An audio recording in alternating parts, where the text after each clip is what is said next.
Unfortunately, people are very weaselly and will find ways to dismiss terrible crimes which are politically inconvenient to them. There are two highly dishonest methods that are typically used by these very unpleasant individuals. These methods are the denial and the defense methods. Sometimes one is used, or they can both be used simultaneously. Lunatics all over the spectrum enjoy using these two strategies to dismiss any atrocities that are politically inconvenient. For some people, it is easy to admit that any atrocity is bad. Some take up a principled stance against atrocities.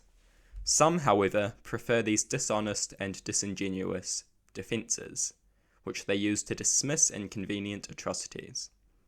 First, we will look at the atrocity dismissal method that is denial. Denial is the complete denial of or downplaying of the reality of an atrocity. Deniers argue these things never happened or that the official narrative is false.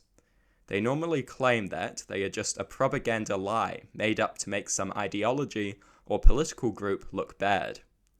Denialists normally rely on very weaselly arguments and to look for minuscule holes in official narratives which they can exploit. They can be very difficult to deal with, as they often have very random and hard to predict conspiratorial arguments that can easily catch someone off guard. Research, preparation, and an understanding of denialist arguments and their flaws is really the only way to deal with the slimy denialist. Now we will look at the other dismissal method, defense. Defense is far less weaselly and more open as a position. Defenders will try to morally justify hideous atrocities. When arguing with a defender, you simply have to have strong and clear moral arguments. If you can argue for moral principles and ethics and have a strong moral system, these debates will be relatively easy. Defense lacks the inherently complicated denialist arguments and is generally easier to bash down.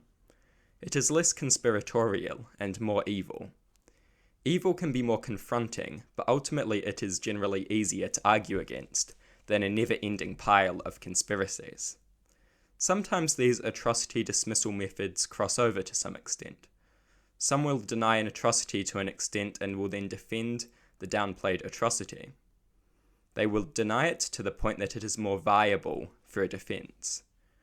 So anyway, what are some real examples of these atrocity dismissal methods being used? Two main groups use these defense and denial methods more than any others. They are two of the deranged ideologies that most often put themselves in the position where they need to dismiss evil things. They are Nazis and tankies. Nazis regularly deny the Holocaust.